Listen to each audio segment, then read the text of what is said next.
Welcome back to consecutive day 750 of A Diary of a Runpreneur. Please remember that this vlog is part of the Runpreneur Challenge, which is my fundraising mission to save the lives of children by attempting the ultimate ultramarathon. Check the link in the comments below to find out more how you can support it, but do give this a subscribe and a share, as the more people we get in front of, the more money we raise. Thanks for your support, and let's get started.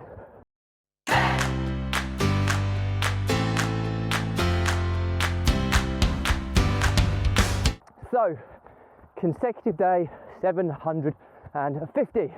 That's another big milestone today of A Diary of a Runpreneur. So it's a 3/4 of the way there to 4 digits to 1,000, which is huge.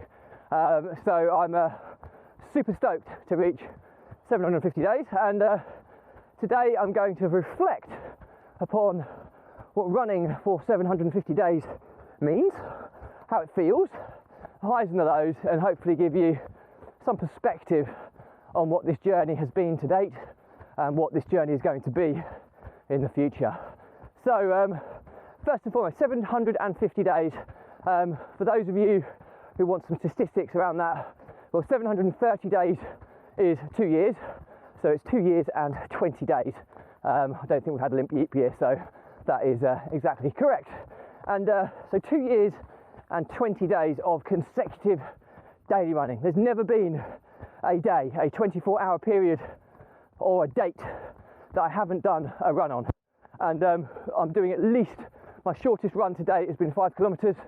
My longest run to date has been 70 kilometres.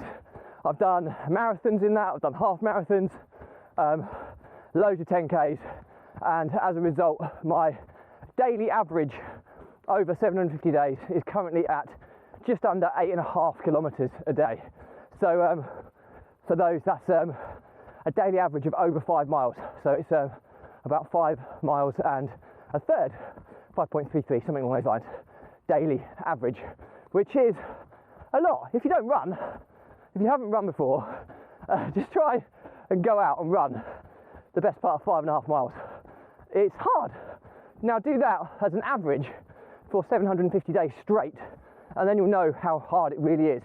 And not only that, I think what other people don't, I mean, those stats are pretty crazy on their own, but when you throw into the mix, that's 2 calendar years in the United Kingdom, where we get 4 seasons every year, and when it's cold, it's really, really cold.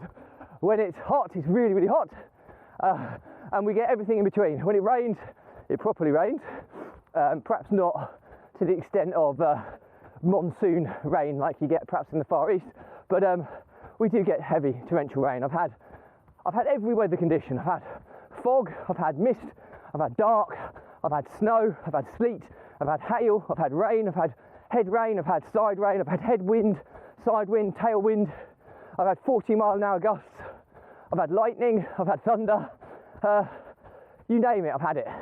And it's tough, and you know what?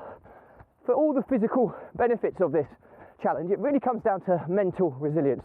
And what I mean by that is that, you know, you are going to get days where you have horrendously busy days and you just can't be bothered to run.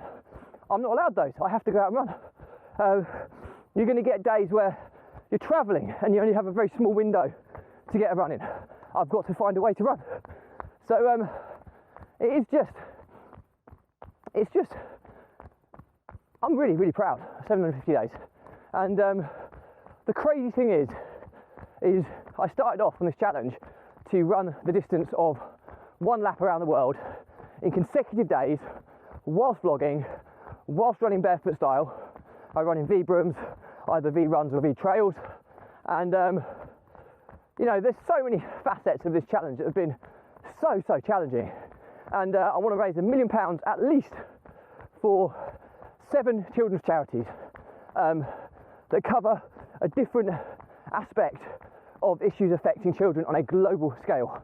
And so every penny that comes in gets split into 7 chunks and goes to the charities in full. So there's no cost or overhead. All the overhead and cost in doing this challenge is on me. There's no overhead to people who donate. You know, some people go, oh, well, you donate to this charity. Well, only 60-70% of your money gets to the cause.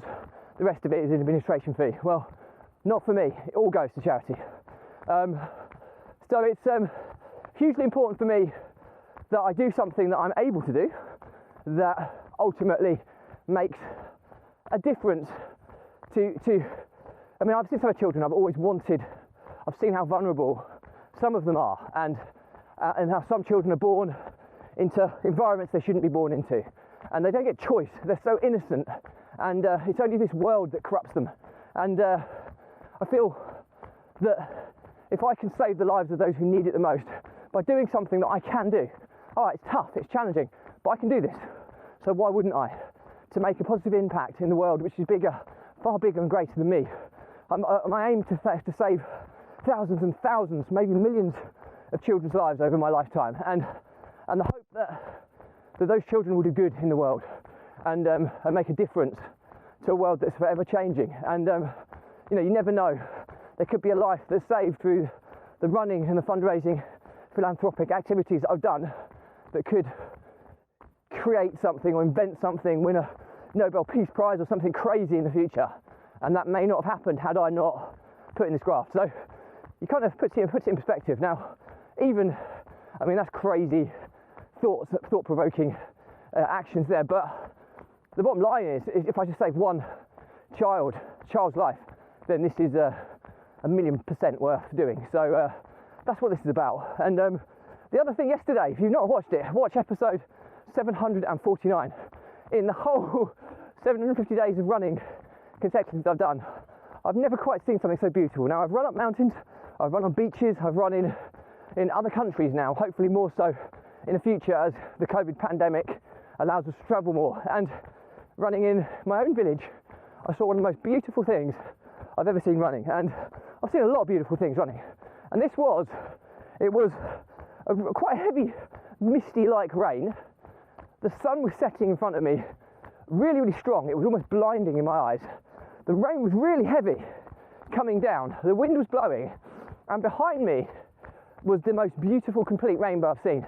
And to see a beautiful rain that you could kind of almost see like a shadow ahead of you. You could see the sun that was blinding in your eyes, that was emphasising the strength of the rain. And then to see the most beautiful, full rainbow. It was like I was running through the middle of it.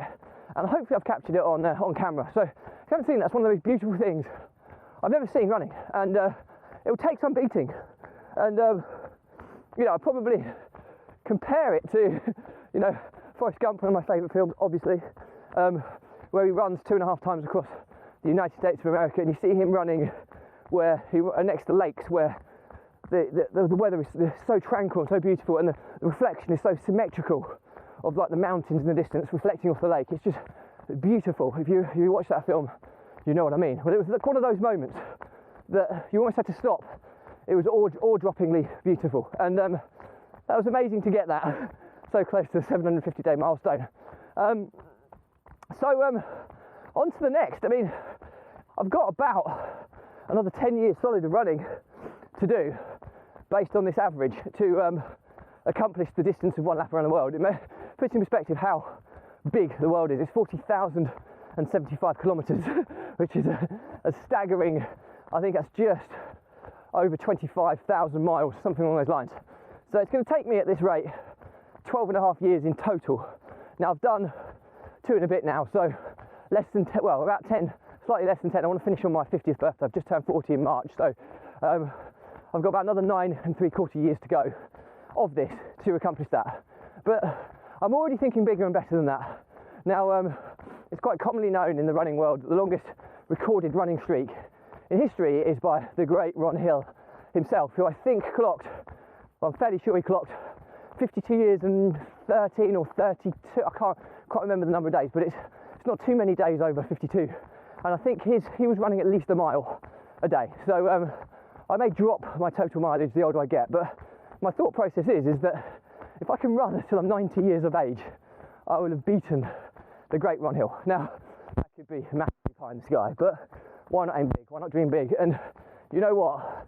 If I'm aiming to raise £1 million by the time I'm 50, just think how much I would have raised by being an old age pensioner, approaching 90 years of age, still running every single day and beating the great Ron Hill. And I'm not saying I will do it, I'm going to certainly give it a go. And I'm very, very early stages, you know, but with perspective, I've got under 50 years to run to achieve that now, as I'm over the 2-year milestone. So that's pretty eventful. So it feels like not quite as big. I mean, over 50 is massive. Under 50, still massive, but not as scary as over 50 is. So that's my reflection on 750 days running. It's been super cool. I've had some of the best ever reflective moments in my life doing this. I feel my mental health is in better shape than it's ever been before from doing this. I feel physically fitter than I've ever been before, and I'm on the ripe old age of 40 years. So, you know, there's people that are half my age who I'm way fitter than, which gives me immense pride. I feel in good shape for my age.